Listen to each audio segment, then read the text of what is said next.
तो hey guys, कैसे हो आप सभी लोग। तो आज से मैं एक नई सीरीज को एक्सप्लेन करने वाला हूँ जिसका नाम है ओशिनोको। इसका जो एपिसोड 1 है वो ऑलमोस्ट 1.5 घंटे का है और मैं बस इतना ही बोलना चाहूंगा कि ये जो एपिसोड है इसको बस एक बार एंड तक देख लेना। उसके बाद आप डिसाइड करना कि ये जो एनिमे है ये तगड़ा है कि बेकार है। और मैं लिटरली बोल रहा हूँ, पॉपकॉर्न लेके बैठ जाओ। तो बिना किसी देर के एपिसोड को शुरू करते हैं। एपिसोड की शुरुआत होती है और जो नरेटर है वो बता रहा होता है कि ये जो स्टोरी है ये काल्पनिक है और यहाँ तक इस दुनिया में जितनी भी चीजें हैं वो सभी की सभी काल्पनिक है। और सामने एक आइडल का परफॉर्मेंस चल रहा होता है और तभी वो नरेटर बताता है कि जो आइडल्स है उनको हमेशा झूठ बोलने में स्किलफुल रहना पड़ता है और ये जो झूठ है ये सबसे बड़ा वेपन है दुनिया का। और उसके बाद हमें गोरो को दिखाया जाता है जो कि आई का परफॉर्मेंस देख रहा होता है, जहाँ पे वो आई की काफी ज्यादा तारीफ कर रहा होता है और बता रहा होता है कि कैसे आई के सभी टीममेट्स पानी कम चाहिए उसके सामने। और वो काफी ज्यादा सपोर्ट कर रहा होता है आई को। बट तभी एकदम से लाइट ऑन होता है और पीछे से जो नर्स है वो एकदम से बोलने लग जाती है कि डॉक्टर अब वापस से डीवीडी प्ले करने लगे एकदम एक पेशेंट के रूम में। और तभी हमें पता चलता है कि जो यहाँ पे गोरो है वो एक डॉक्टर है। और तभी गोरो बोलने लग जाता है कि वो बस चेक कर रहा था कि जो आइडल्स है उनकी हेल्थ अच्छी है कि नहीं। बट तभी जो नर्स है वो बताने लग जाती है कि अब से वो ऐसा ना करे और वो उसको एक चीज बताना भी भूल चुकी है जो कि ट्विटर में ट्रेंड कर रहा होता है। फिर हमें रूफटॉप का सीन दिखाया जाता है जहाँ पे जो गोरो है वो रो रहा होता है क्योंकि जो यहाँ पे आई होती है उसकी हेल्थ खराब होती है जिसकी वजह से वो कुछ समय के लिए ब्रेक लेने वाली है। और यहाँ पे जो गोरो है वो काफी उदास होता है। बट लेकिन जो यहाँ पे नर्स है वो उसको देख के बोलने लग जाती है कि वो कितना अजीब टाइप का इंसान है। जहाँ पे गोरो बोलने लग जाता है कि ऐसा नहीं है कि वो आई को पसंद करता है या फिर उसका काफी बड़ा फैन है। और फिर वो अपनी स्टोरी बताने लग जाता है कि कैसे जब उसने अपना करियर स्टार्ट किया था तब उसका एक पेशेंट था जिसका नाम सरीना था और उससे मिलने के बाद उसकी जो लाइफ थी वो पूरी की पूरी चेंज हो जाती है। और फिर हमें फ्लैशबैक दिखाया जाता है जहाँ पे जो गोरो और सरीना थे वो लोग आई का शो एक साथ देख रहे थे, जहाँ पे गोरो को कोई भी इंटरेस्ट नहीं था। बट लेकिन जो यहाँ पे सरीना थी वो आई की एक बहुत बड़ी फैन थी और सिर्फ आई की नहीं, उसके ग्रुप में जितने भी लोग थे उन सभी की काफी बड़ी फैन थी। और यहाँ पे जो सरीना थी वो एक कैंसर पेशेंट थी और जो सरीना थी उसकी ये विश थी कि वो एकदम आई की तरह बड़ी होने के बाद सुंदर हो जाए, या फिर अगर वो मरती है ना तो फिर वो किसी सेलिब्रिटी की बच्ची बने जिसकी वजह से वो काफी ज्यादा सुंदर हो जाएगी। बट लेकिन जो गोरो है वो उसको बताता है कि वो ऑलरेडी काफी ज्यादा क्यूट है। और ये सुनने के बाद जो सरीना थी वो एकदम से गोरो को प्रपोज कर देती है शादी करने के लिए। जो सुनने के बाद गोरो एकदम से बोलने लग जाता है कि हाँ हाँ, अगर वो 16 साल की होती तो फिर वो उसके बारे में सोचता। और ये सुनने के बाद यहाँ पे जो सरीना है वो एकदम से उसको मीनी बोलने लग जाती है। बट लेकिन कुछ समय बाद ही जो सरीना थी वो 12 साल की उम्र में मारी जाती है। और तभी यहाँ पे गोरो बोलता है कि अगर वो अभी भी जिंदा होती तो फिर वो 16 साल की होती है। और ये सब सुनने के बाद जो नर्स है वो बोलने लग जाती है कि कैसे जो गोरो है वो बस सरीना का नाम लेके अपनी फेटिश को पूरी कर रहा है। जो सुनने के बाद यहाँ पे जो गोरो है वो एकदम से मना करने लग जाता है। पर लेकिन उसके बाद जो गोरो है उसका नेक्स्ट पेशेंट का टाइम हो जाता है और उसके बाद जब गोरो वहाँ पे जाके चेक करता है वो एक प्रेग्नेंट लड़की होती है जो कि बस 16 साल की होती है। जहाँ पे उसको देखने के बाद उसको समझ नहीं आता कि आखिर यार इतनी छोटी बच्ची प्रेग्नेंट कहाँ से हो गई है। जहाँ पे वो पूछती है कि इसके पेरेंट्स का क्या हुआ, जहाँ पे हमें पता चलता है कि जो यहाँ पे बंदा बैठा था वो उसका पेरेंट्स नहीं था, वो बस उसका गार्जियन था और उसके जो रियल पेरेंट्स थे उनकी भी डेथ हो चुकी है। और ये जो बंदा है ये भी इसका रियल फादर नहीं है, ये बस उसका मैनेजर है। और हमें पता चलता है कि जो ये लड़की है ये नन अदर देन आई होती है जो कि प्रेग्नेंट हो चुकी होती है और ये 20 वीक्स ही प्रेग्नेंट होती है। और तभी जो यहाँ पे गोरो होता है वो एकदम से बाहर जाता है और उसका जो दिमाग है वो पूरा हिल चुका होता है। भाई ये इसको समझ नहीं आता कि आखिर ये जो इतनी बड़ी आइडल आई है वो यहाँ पे कर क्या रही है। बट तभी उसको रियलाइज होता है कि जो आई है वो 20 वीक्स की प्रेग्नेंट भी है। और तभी वो एकदम से बाहर से बात सुन लेता है कि जो उसका मैनेजर इचिगो है वो उससे पूछता है कि आखिर इसका फादर कहाँ है। जहाँ पे जो आई है वो उसको बताती है कि ये तो एक सीक्रेट है और ये किसी को भी नहीं बता सकती। उसके बाद हमें दिखाया जाता है कि आई के कई सारे एग्जामिनेशन होते हैं और एग्जामिनेशन खत्म होने के बाद जो यहाँ पे गोरो है वो उनको बता रहा होता है कि कैसे जो आई है वो 20 वीक्स की प्रेग्नेंट है और उसके ऊपर से वो ट्विंस को भी कैरी कर रही है। जो सुनने के बाद जो आई होती है वो तो काफी खुश होती है। बट लेकिन दूसरी तरफ जो इचिगो होता है उसकी फट चुकी होती है क्योंकि अगर ये बात लीक हो गई कि जो आई है वो प्रेग्नेंट है, जो आई का करियर है वो खत्म हो जाएगा, उसके ऊपर से उसका खुद का जो एजेंसी है वो भी बंद पड़ जाएगा। और तभी जो आई है वो गोरो से पूछती है कि आखिर इसके रिलेटेड उसके क्या थॉट्स हैं। और उसके बाद हमें दिखाया जाता है कि जो गोरो है वो एकदम वेटिंग एरिया में कॉफी पी रहा था। बट लेकिन तभी वो न्यूज में देखता है कि जो 2 आइडल्स हैं उनकी मैरिज हो चुकी है। बट लेकिन 2 लोग जो उस न्यूज को देख रहे थे उनमें से एक बंदा बोलने लग जाता है कि अगर वो अभी मर जाएगा तो क्या ऐसा हो सकता है कि वो रिबॉर्न हो जाए एक सेलिब्रिटी के चाइल्ड की तरह। दूसरी तरफ यहीं पे जो गोरो था वो इस बारे में सोचे जा रहा था कि आखिर वो आई को क्या जवाब देगा। और उसके बाद हमें दिखाया जाता है कि जो गोरो है वो आई के साथ रूफटॉप में होता है जहाँ पे वो आई के साथ एकदम हार्ट टू हार्ट बात करता है। जहाँ पे आई भी बताती है कि कैसे वो कंट्री साइड में इसी वजह से आई है क्योंकि जो टोक्यो में अगर किसी ने उसको पहचान लिया तो फिर उसका जो करियर है वो बर्बाद हो जाएगा। दूसरी तरफ यहाँ पे जो गोरो था वो भी अपने एक पुरानी पेशेंट सरीना के बारे में बताता है कि कैसे वो उसकी काफी बड़ी फैन थी और वो उसी की तरफ बनना चाहती थी। दूसरी तरफ जो सरीना थी वो भी आसमान में खुले स्टार्स को देखने के बाद काफी ज्यादा खुश होती है और फिर वो अपने थॉट्स बताती है कि कैसे उसके पास पास कोई फैमिली नहीं है और वो इन बच्चों को बर्थ देगी और उसके बाद इनको अपना फैमिली बनाएंगी और इनको पूरा प्यार देगी और उसके बाद अपने जो आइडल का करियर है उसको भी काफी बढ़िया तरीके से करेगी क्योंकि वो काफी ज्यादा ग्रेडी है। और उसकी ये सब बातें सुनने के बाद जो गोरो था वो काफी ज्यादा दीवाना हो जाता है उसका, और वो एकदम उसको काफी एडमायर करने लग जाता है और वो आई को ये बोलता है कि वो उसकी जितनी हो सके उतनी हेल्प करेगा और यहाँ तक कि वो उसको ये भी इंश्योर करता है कि वो उसके जो बच्चों की डिलीवरी है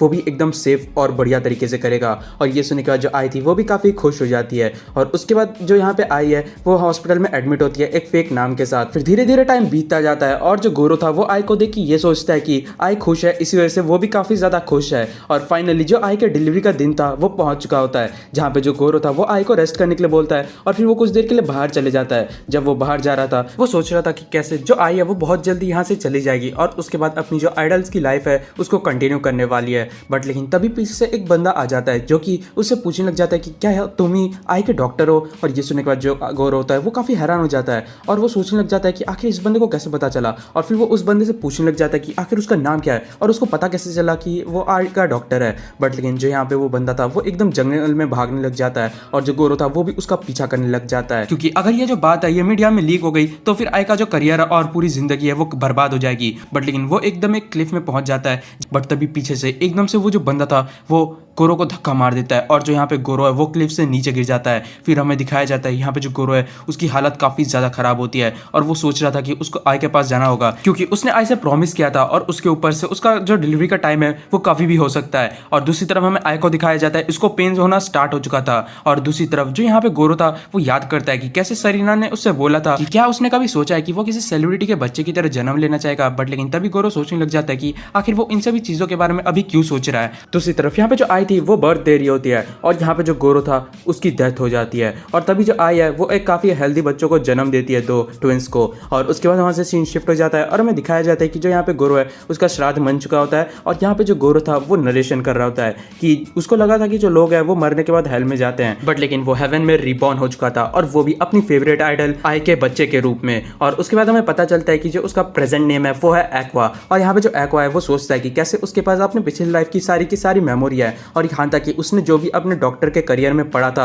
वो सब भी मेमोरीज हैं उसके पास। नॉर्मली अगर कोई भी उससे बोलता है कि वो रीइंकार्नेट हुआ है तब वो कभी भी उसकी बात पे यकीन नहीं करता, बट लेकिन अब उसको यकीन करना पड़ रहा है क्योंकि उसने अपनी आंखों से देख लिया है और वो अभी अपनी प्रेजेंट लाइफ को आई के साथ काफी ज्यादा एंजॉय भी कर रहा है। बट तभी जो उसकी बहन थी वो रोने लग जाती है और यहाँ पे जो आई थी वो उसके पास जल जाती है। तभी जो एक्वा होता है वो सोचने लग जाता है कि ये उसकी जुड़वा बहन रूबी है, पर लेकिन इसको देखने के बाद उसको बिल्कुल भी अच्छी फीलिंग्स नहीं आती है। फिर उसके बाद वहाँ पे इचिको आ जाता है जो कि अपनी वाइफ को भी लेकर आया था जिसका नाम मियाको होता है और यहाँ पे जो इचिको होता है वो अपना प्लान बताने लग जाता है कि कैसे जो आई है वो आज रात को अपना एक कॉन्सर्ट करने वाली है जहाँ पे उसकी जो बच्चे हैं उनको मियाको संभालने वाली है। बट लेकिन जो आई थी वो अपने बच्चों को ले जाना चाहती थी, बट लेकिन जो इचिको है वो बताता है कि कैसे अगर किसी को भी पता चल गया कि उसके पास बच्चे हैं तो फिर उसकी एजेंसी और उसका जो करियर है आइडल का दोनों के दोनों खत्म हो जाएंगे। उसके बाद हमें दिखाया जाता है कि जो आई के कॉन्सर्ट था उसके ग्रुप के साथ वो उन सब का प्रिपरेशन चल रहा था। यहीं पे दूसरी तरफ हमें घर का सीन दिखाया जाता है जहाँ पे जो मियाको थी उसके पास बच्चे संभालने का कोई एक्सपीरियंस नहीं था और वो थक हार के सो जाती है। दूसरी तरफ जो यहाँ पे एक्वा था वो टीवी को ऑन कर लेता है जहाँ पे वो इंटरव्यू को देख रहा था आई का कॉन्सर्ट के पहले वाला। और दूसरी तरफ हमें दिखाया जाता है कि जो स्टाफ थे वो लोग बात कर रहे थे कि कैसे वो लोग श्योर नहीं है कि इस कॉन्सर्ट से उनको कोई प्रॉफिट होगा कि नहीं, क्योंकि ये जो ग्रुप है ये काफी ज्यादा एवरेज है। बट लेकिन जैसे ही जो कॉन्सर्ट है वो शुरू होता है जो यहाँ पे सभी के सभी लोग हैं वो लिटरली एकदम शॉक हो चुके थे और यहाँ पे सभी लोग आई के गाने में खो चुके थे। इसी तरफ हमें एक्वा को दिखाया जाता है जो कि काफी ज्यादा खुश होता है और वहाँ पे वो अपने जो किलर है उसको भी काफी ज्यादा शुक्रिया बोल रहा होता है क्योंकि उसी की वजह से वो यहाँ पे अपनी जो लाइफ है उसको इतनी बढ़िया तरीके से एंजॉय कर पा रहा है और यहाँ तक कि वो रिवॉर्न हुआ है वो भी आई के चाइल्ड के रूप में। तभी हमें दिखाया जाता है कि जो रूबी है उसकी आंख खुल जाती है और वो एकदम से टीवी के सामने आ जाती है और फिर जो आई है उसकी काफी ज्यादा लगातार तारीफ करने लग जाती है और बोलती है कि कैसे उसकी जो मॉम है वो सबसे ज्यादा खूबसूरत है। और दूसरी तरफ जो एक्वा है उसको कोई भी हैरानी नहीं होती है कि उसकी जो बहन है वो एकदम से चलते हुए आ गई और यहाँ तक कि बोलने भी लगी। और तभी यहाँ पे जो रूबी है वो एक्वा से बोलने लग जाती है कि वो दोनों को एक दूसरे की हेल्प करनी चाहिए क्योंकि यहाँ पे जो रूबी है उसने अभी तक अपनी जो बॉडी है उसको सही से कंट्रोल करना नहीं सीखा है। तभी एक्वा बताने लग जाता है कि ये बेवकूफी मेरी तरह रिबॉर्न हुई है और इसके बारे में उसको काफी पहले ही पता चल गया था। एक दिन जब उसकी रात को नींद खुल गई थी जल्दी वो एकदम से जाके देखता है कि जो रूबी है वो हेटर्स को काफी बुरी तरीके से रिप्लाई दे रही थी और यहाँ पे वो काफी ज्यादा गुस्से में भी थी और एक्वा को देखने के बाद वो काफी ज्यादा शॉक हो चुकी थी। और प्रेजेंट टाइम में जो एक्वा था वो ये सोच रहा था कि जो रूबी है वो काश कोई नॉर्मल बच्ची होती। और उसके बाद हमें उस स्टॉकर को दिखाया जाता है जिसने कि गोरो को मार दिया था। और आई के कॉन्सर्ट को देखते हुए काफी ज्यादा गुस्से में होता है और वो बोल रहा होता है कि जो आई है उसने उसको ट्रिक किया। उसके बाद हमें दिखाया जाता है कि जो आई है वो घर में होती है, जहाँ पे एक्वा को जब भूख लगती है वो छोटे बच्चों के जो दूध पीने का बॉटल है उससे पीने लग जाता है, क्योंकि वो आई के जो चंगू मंगू है उससे नहीं पी सकता है दूध। भाई बंदा कितना बड़ा था, उसका माइंडसेट काफी अलग है, समझ रहे हो। बट लेकिन जब जो रूबी है उसको भूख लगती है तो फिर वो कुछ और ही करने लग जाती है, और ये देख के जो एक्वा है उसको बिल्कुल भी अच्छा नहीं लगता। और आई और इचिगो के वापस से काम पे चले जाने के बाद जो यहाँ पे एक्वा है वो रूबी से बात करने लग जाता है इस बारे में, जहाँ पे रूबी ये बताती है कि वो जब मरी थी तब वो काफी छोटी थी, इस वजह से उससे कोई फर्क नहीं पड़ता, और यहाँ तक कि वो एक लड़की भी थी। पर लेकिन दूसरी तरफ यहाँ पे जो एक्वा है वो काफी ज्यादा बड़ा था और एक लड़का था, तो फिर इससे उसको प्रॉब्लम हो रही है। बट लेकिन दूसरी तरफ यहाँ पे जो एक्वा है वो ये बोलता है कि तुम कितनी ज्यादा क्रीपी हो। तभी रूबी एक्वा को दूर जाने के लिए बोलती है क्योंकि उसको डायपर चेंज करना था, और फिर वो रोने लग जाती है। तभी मियो को आके उसका डायपर चेंज करने लग जाती है, बट उसी बीच वो काफी ज्यादा गुस्से में लग रही थी, और तभी वो बोलने लग जाती है कि उसने अपने हस्बैंड से इसलिए शादी की थी क्योंकि वो एक कंपनी प्रेजेंट था और उसने सोचा था कि अब उसकी लाइफ सेट हो जाएगी एक हैंडसम लड़के के साथ। बट लेकिन अब उसको एक आइडल के बच्चे के डायपर चेंज करने पड़ रहे हैं, उसको बहुत ज्यादा गुस्सा आ रहा था। और तभी वो बोलती है कि वो आई को फंसा देगी, और फिर वो क्या करती है आई के जितने भी फोटोज हैं उसके बच्चों के साथ उनको खींचने लग जाती है, और ये बोलती है कि वो इसको किसी भी न्यूज़पेपर कंपनी को बेच के काफी ज्यादा पैसे कमाएगी। यहीं दूसरी तरफ जो रूबी थी वो ये सब सुन के काफी ज्यादा परेशान हो जाती है, और जो एक्वा होता है वो बताता है कि उसके पास एक प्लान है, और फिर वो लोग अपने पीछे एक लाइट लगा देते हैं, और फिर जो एक्वा है वो बताने लग जाता है कि वो लोग डिवाइन मैसेंजर्स हैं। और बच्चे को बात करते हुए सुनने के बाद जो यहाँ पे मियोको थी वो काफी ज्यादा घबरा जाती है, और वो ये सोचने लग जाती है कि आसपास कैमरेस लगे हैं और उसके साथ प्रैंक हो रहा है। पर तभी जो रूबी होती है वो एकदम कमाल के तरीके से बोलने लग जाती है कि कैसे वो एक गॉड है, और यहाँ पे जो आई है उसको भी गॉड ऑफ एंटरटेनमेंट ने चूज कर रखा है, और यहाँ पे उनका जो काम है वो है आई को प्रोटेक्ट करना, और अगर वो उनके बीच में आएगी तो फिर उसको डिवाइन पनिशमेंट मिलेगी। जो सुनने के बाद यहाँ पे जो मियोको थी वो काफी ज्यादा घबरा जाती है और वो रोने लग जाती है। बट लेकिन तभी जो रूबी थी वो एकदम से उसको बोलने लग जाती है कि अगर वो उनका जो सीक्रेट है वो अपने पास तक ही रखेगी और यहाँ पे उनकी हर एक बात मानेगी, मेरा मतलब हर एक बात, तो फिर उसकी सेकंड शादी में वो एक काफी हैंडसम से एक्टर से शादी कर सकती है। और ये सुनने के बाद यहाँ पे जो मियोको थी वो काफी ज्यादा खुश हो जाती है और फिर काफी खुशी से काम भी करने लग जाती है। जो देख के वो दोनों बात करने लग जाते हैं कि कैसे उन्होंने इसको काफी आसानी से बेवकूफ बना दिया। फिर वहां से सीन शिफ्ट होता है और हमें रात का सीन दिखाया जाता है जहाँ पे जो रूबी थी वो सो चुकी थी, और यहाँ पे जो एक्वा था वो रूबी के पास जाके बोलने लग जाता है कि कैसे जो सरीना थी वो भी आई के बारे में एकदम इसी की तरह बात करती थी। और तभी जो रूबी थी वो भी एकदम उठ जाती है और यहाँ पे वो बोलती है कि वो टॉयलेट जा रही है, और जाते जाते वो एक्वा की तरफ देखते हुए गोरो को याद करती है और फिर सोचती है कि क्या उसने मेरे पुराने लाइफ का नाम लिया। बट लेकिन तभी वो सोचती है कि ऐसा पॉसिबल नहीं हो सकता क्योंकि जो गोरो है वो एकदम एक्वा के रूप में नहीं जन्म ले सकता। उसके बाद हमें दिखाया जाता है कि जो आई है वो अपने पेचेक को देखने के बाद ये बोलने लग जाती है कि उसको लग रहा है कि कुछ गड़बड़ चल रही है क्योंकि उसको सिर्फ 2 लाख ही नहीं मिले हैं। तभी मियो को बताने लग जाती है कि वो काफी ज्यादा छोटे एजेंसी में है जिसकी वजह से उसको ज्यादा पैसा नहीं मिल रहा, और उसके ऊपर से जो एजेंसी है उसने ज्यादा कुछ कमाया भी नहीं है। और यहाँ पे दूसरी तरफ जो आई थी वो ये होप कर रही थी कि वो अपने बच्चों को काफी अच्छा लाइफस्टाइल देगी और काफी बढ़िया एजुकेशन भी देना चाहती है ताकि उनके पास ज्यादा अपॉर्चुनिटीज है, और यहाँ तक कि ज्यादा पैसे रहने से वो अपने बच्चों की जो नीड्स है उनको फुलफिल कर सकती है और उनको खुश भी रख सकती है। और उसके बाद वो अपने लेसन के लिए निकल जाती है, और उसके निकलने के बाद ही जो रूबी है वो एकदम से बोलने लग जाती है कि जो आइडल्स है वो तो नॉर्मली 1 मिलियन तक कमा लेते हैं ना महीने में। और ये सुनने के बाद जो एक्वा है वो बताने लग जाता है कि वो तो बस प्रॉफिट होता है और वो भी काफी लोगों के बीच में डिस्ट्रीब्यूशन हो जाता है जैसे कि स्टाफ एंड डायरेक्टर्स और प्रोड्यूसर्स के बीच में। बट लेकिन जो यहाँ पे आइडल्स है उनको इतना ज्यादा नहीं मिल पाता कई बार। तभी जो मियोको है वो भी बताने लग जाती है कि कैसे कई बार जो आइडल्स है वो सोलो भी एंटर करती है इंडस्ट्री में, बट लेकिन कई बार वो लोग चल जाते हैं, बट कई बार वो फेल भी होते हैं, और जब वो लोग फेल होते हैं तब उनको किसी बड़े बार में या फिर होस्टेस बार में वेट्रेस का काम करना पड़ता है। और इन सभी चीजों के बारे में जानने के बाद उन दोनों को ये सभी चीजें काफी ज्यादा स्कैरी लगती है। फिर हमें आई को दिखाया जाता है जिसके दोस्त उसको बोल रहे थे कि उसको थोड़ा सा रेस्ट करना चाहिए क्योंकि वो ज्यादा ही पुश कर रही है अपने आप को। बट लेकिन जो आई है वो उनको बताती है कि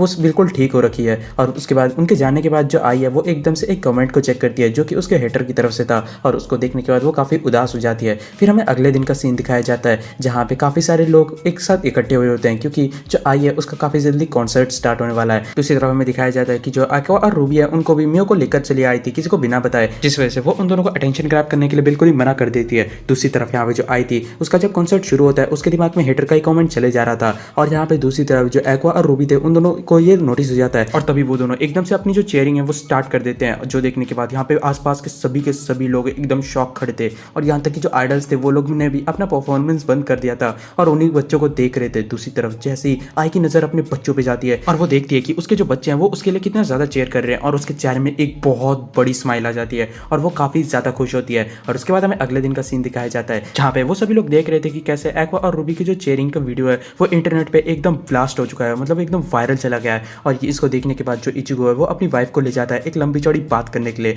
दूसरी तरफ जो यहाँ पे आई है वो उसी हेटर के कमेंट को देखती है जिसने कि उसकी अब तारीफ करी थी, उसके स्माइल की, और ये देख के वो भी काफी खुश हो जाती है। फिर देखते देखते एक साल बीत जाता है और यहाँ पे जो एक्वा और रूबी है वो दोनों चलने लग जाते हैं और बोलने भी लग जाते हैं। दोनों के लिए ये एकदम नॉर्मल हो चुका था, बट लेकिन उसी बीच में यहाँ पे जो रूबी है वो बीच बीच में काफी ज्यादा मुश्किल शब्द भी यूज करती है, जो देख के यहाँ पे आई भी हैरान हो जाती है। बट लेकिन जो यहाँ पे एक्वा है उसको पता था कि ये दोनों बेवकूफ़ हैं, जिस वजह से कोई फ़र्क नहीं पड़ता इसमें। बट लेकिन उसी दौरान जो यहाँ पे एक्वा है वो बताता है कि कैसे आई को काफ़ी सारी न्यू जॉब्स मिली है और अभी उसको एक टीवी ड्रामा में एक माइनर सा रोल भी मिला है। बट लेकिन जब वो लोग कार में जा रहे थे यहाँ पे मियो को उन दोनों को बोलती है कि वहाँ पे पहुँचने के बाद वो उन दोनों की मॉम बनेगी, और यहाँ पे गलती से भी आई को अपनी मॉम मत बोल देना। उसके बाद दिखाया जाता है कि वो सभी लोग वहाँ पे पहुँच जाते हैं। बट लेकिन जो यहाँ पे डायरेक्टर था उसको देखने के बाद एक्वा और रूबी थोड़ा सा घबरा जाते हैं, क्योंकि वो काफ़ी ज़्यादा डरावना था और बाकी के जितने भी स्टाफ वो सभी लोग एक्वा और रूबी को काफी ज्यादा पसंद कर रहे थे। उसके बाद जो एक्वा है उसका इनकाउंटर ताइशी यानी कि डायरेक्टर के साथ होता है, जहां पे जो ताइशी है वो एक्वा को ये धमकी देता है कि अगर वो रोया या फिर फालतू का कोई सीन क्रिएट किया तो फिर वो उसको लात मार के भगा देगा। जो सुनने के बाद यहाँ पे जो एक्वा है वो भी घबरा जाता है और फिर एकदम से उससे माफी मांगने लग जाता है, जिस बीच वो काफी भारी भारी वर्ड्स भी यूज कर देता है। जो सुनने के बाद यहाँ पे ताइशी भी शॉक हो जाता है और उससे पूछने लग जाता है कि आखिर तुम्हें इतने बड़े बड़े वर्ड्स आते कहाँ से है। जो सुनने के बाद यहाँ पे जो एक्वा है उसके पास कुछ बोलने के नहीं रहता और वो बहाना मार देता है कि उसने यूट्यूब से सीखा है। जो सुनने के बाद यहाँ पे जो ताइशी वो भी थोड़ा सा शॉक होता है कि यार इतना सा बच्चा और इतना कुछ सीख गया, और फिर वो उसका अपना बिजनेस कार्ड देता है और उससे एक्टिंग के लिए पूछता है। तभी एक्वा ये बोलने लग जाता है कि उसकी जगह आई को क्यों ना ये रोल दे दे। और यहाँ पे ये सुनने के बाद जो ताइशी है वो बताने लग जाता है कि कैसे जो एंटरटेनमेंट इंडस्ट्री है ये काफी ज्यादा डिफिकल्ट है। फिर वो 3 टाइप के एक्टर्स के बारे में बताता है। सबसे पहला मेन एक्टर जो कि पूरे स्टोरी को कैरी आउट करता है, और उसके बाद नेचुरल टैलेंट जो कि पूरे के पूरे जो स्टोरी है उसमें जान डाल देता है, और उसके बाद न्यू कमर्स जो कि बस सपोर्टिंग कैरेक्टर से रह जाते हैं। और यहाँ पे वो आई के बारे में बताता है कि जो यहाँ पे आई की परफॉर्मेंस है वो भी एकदम एवरेज है, पर लेकिन उसके क्यूट होने की वजह से वो जो ऑडियंस का अटेंशन है वो एकदम ग्रैब कर लेती है। और उसके बाद जो शूटिंग है वो खत्म हो जाती है और यहाँ पे हमें शाम का टाइम दिखाया जाता है, जहाँ पे आई और उसके जो बच्चे हैं वो लोग टीवी ड्रामा को देख रहे थे, जहाँ पे जब आई का सीन आता है यहाँ पे वो लोग काफी ज्यादा खुश हो जाते हैं। बट लेकिन जो सीन था वो बस कुछ सेकंड्स के लिए था, जो देख के यहाँ पे उन सभी को गुस्सा आ जाता है सिवाय आई के, और यहाँ पे वो सभी लोग कैसे कंप्लेन करने लग जाते हैं। बट लेकिन जो यहाँ पे एक्वा था वो एकदम ताइशी को फोन लगाता है और फिर उससे बोलने लग जाता है कि आखिर जो आई का सीन है वो इतना छोटा क्यों है। जहाँ पे ताइशी एक्सप्लेन करने लग जाता है कि जो आई है वो काफी ज्यादा क्यूट है, जिस वजह से वो सभी का अटेंशन ग्रैब कर लेती, जिस वजह से यहाँ पे जो प्रोडक्शन कंपनी है उन्होंने आई को एकदम छोटा सा स्क्रीन टाइम दिया। और वो बताता है कि इसका बस एक ही रीजन है, क्योंकि अगर मेन लीड के पास स्पॉटलाइट नहीं रहा तो फिर जो उनके मर्चेज हैं वो भी नहीं बिकेंगे। तभी ताइशी एकदम से बोलने लग जाता है कि वो आई को एक और जॉब ऑफर करेगा, और ये सुनने के बाद यहाँ पे एक्वा काफी खुश होता है। बट लेकिन तभी ताइशी बोलता है कि लेकिन बदले में तुम्हें भी एक्टिंग करनी पड़ेगी उस फिल्म में। और उसके बाद वहां से सीन शिफ्ट होता है और हमें पहला दिन दिखाया जाता है रिकॉर्डिंग का, जहाँ पे जो ताइशी है वो एक्वा को high budget and low budget production के बारे में बताता है, जहाँ पे वो बताता है कि मार्केट में इसका काफी बड़ा इंपैक्ट पड़ता है, क्योंकि हाई बजट सुनने के बाद जो लोग हैं वो काफी अट्रैक्ट होते हैं। बट लेकिन यहीं दूसरी तरफ जो लो बजट है उसमें कई लोग अट्रैक्ट नहीं होते, बट लेकिन इसका जो स्टोरी लाइन है इसी पे लोगों का ज्यादा ध्यान रहता है। और उसके बाद जो यहाँ पे एक्वा होता है वो बताने लग जाता है कि उसको लगता है कि जो उसकी बहन है वो ज्यादा अच्छी एक्टिंग करेगी उसकी जगह पे। पर लेकिन ताइशी बोलता है कि अगर तुम चाहते हो कि जो आई है उसको चांस मिले तो फिर तुम्हें एक्टिंग करनी पड़ेगी। उसके बाद वहां से सीन शिफ्ट हो जाता है और हमें दिखाया जाता है कि जो रूबी है वो काफी ज्यादा रो रही होती है और जिद कर रही होती है आई से मिलने के लिए, क्योंकि वो काफी देर से नहीं मिली है उससे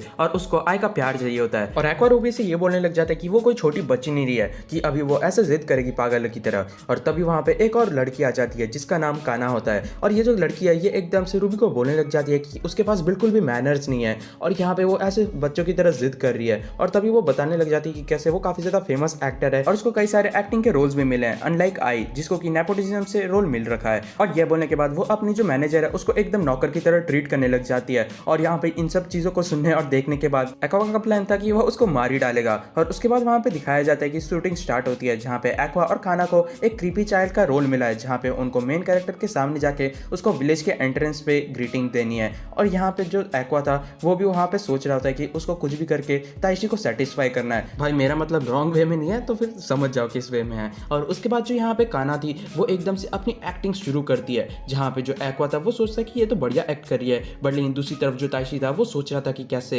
एक्वा को बस अपना सेल्फ रहना है, उसको कोई एक्टिंग करने की जरूरत नहीं है, क्योंकि उसका जो नॉर्मल सेल्फ है वही बहुत ज्यादा क्रीपी है। और जैसी जो एक्वा है वो अपनी एक्टिंग शुरू करता है, जो यहाँ पे मेन कैरेक्टर थी वो एकदम घबरा जाती है और एक्टिंग खत्म होने के बाद वो एक्वा को बताती है कि कैसे उसको एकदम चिल्स आ चुके थे। पर लेकिन दूसरी तरफ जो काना थी वो ताइशी के पास चली जाती है और बोलती है कि इस सीन को शूट करने के लिए। बट लेकिन जो यहाँ पे ताइशी था वो डायरेक्ट मना कर देता है, जो देख के यहाँ पे काना थी वो एकदम से रोने लग जाती है और बोलती है कि वो एक्वा के कंपैरिजन में कुछ भी नहीं थी और वो कंटिन्यूअसली रोने लग जाती है। फिर हमें शाम का टाइम दिखाया जाता है जहाँ पे जो ताइशी है वो एक्वा के साथ बात कर रहा होता है और उससे पूछता है कि तुम्हें क्या लगता है एक्टिंग में सबसे ज्यादा जरूरी चीज क्या है, जहाँ पे एक्वा बताता है कि एक्टिंग स्किल्स, बट ताइशी बताता है कि कम्युनिकेशन स्किल्स सबसे बड़ा पार्ट है एक्टिंग का। और फिर वो ये भी बताता है कि कैसे यंग एक्टर्स में जब बहुत बड़ा ईगो आ जाता है तो फिर ये उनकी फ्यूचर एक्टिंग लाइफ को पूरा बर्बाद करके रख देता है, जैसा कि अभी काना के साथ हुआ। दूसरी तरफ जो यहाँ पे काना थी वो अभी भी रोए जा रही थी, बट लेकिन तभी जो यहाँ पे ताइशी है वो बताता है कि कैसे उसके पास काफी ज्यादा होप्स हैं एक्वा के एक्टिंग करियर के ऊपर, बट लेकिन जो एक्वा है वो बताता है कि उसका एक्टिंग में कोई भी इंटरेस्ट नहीं है।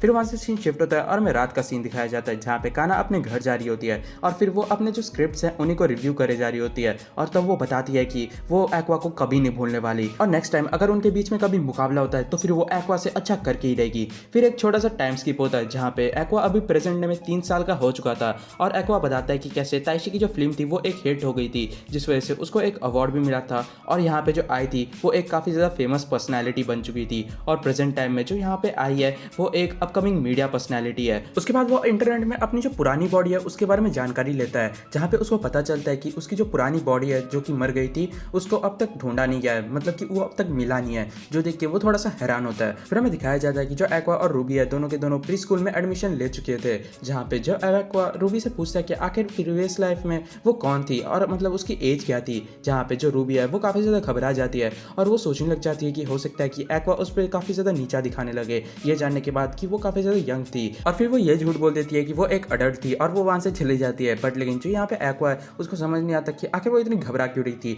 और फिर वो अपनी जो बुक है वो रीड करना कंटिन्यू करता है और यहाँ पे जितने भी उनके टीचर्स थे वो एक्वा को देख के काफी हैरान होते हैं कि भाई इतना सा बच्चा और क्या सब पढ़ रहा है। फिर हमें क्लास का सीन दिखाया जाता है जहाँ पे जो टीचर्स है वो बच्चों को बोलते हैं कि वो लोग डांस करने वाले हैं, जहाँ पे ये सुनने के बाद जो रूबी थी वो एकदम घबराते हुए क्लास से बाहर भाग जाती है और उसके बाद हमें दिखाया जाता है कि जो एक्वा है वो रूबी को अप्रोच करता है, जहाँ पे जो रूबी है वो बताती है कि वो डांस में काफी ज्यादा बेकार है इसी वजह से वो डांस नहीं करना चाहती। जो सुनने के बाद जो एक्वा है वो बोलने लग जाता है कि अच्छा जैसा तुम्हारा मन है। और उसके बाद जो रूबी है वो याद करती है कि कैसे जब वो पिछली लाइफ में सरीना थी तब उसकी जो बॉडी है वो काफी ज्यादा बेकार थी जिस वजह से वो डांस नहीं कर पाती थी, डांस तो दूर की बात उसको चलने में भी प्रॉब्लम होती थी। फिर वहां से सीन शिफ्ट होता है और हमें दिखाया जाता है कि जो रूबी है वो अपनी मॉम को डांस प्रैक्टिस करते हुए देख रही होती है, जहाँ पे जैसी उसकी जो मॉम है वो डांस प्रैक्टिस कर रही होती है रूबी बताने लग जाती है कैसे उसके जो मूव्स है वो थोड़े से रॉन्ग है, जो सुन के आई को भी हैरानी होती है। बट लेकिन जो रूबी है वो सोचने लग जाती है कि कैसे पिछली लाइफ में उसके पास कुछ भी करने के नहीं रहता था, जिस वजह से अपना वो पूरा टाइम आई के जो कॉन्सर्ट्स है उनको देख के बिता देती थी, जिस वजह से उसके आई के सारे जो मूव्स है वो याद हो रखे हैं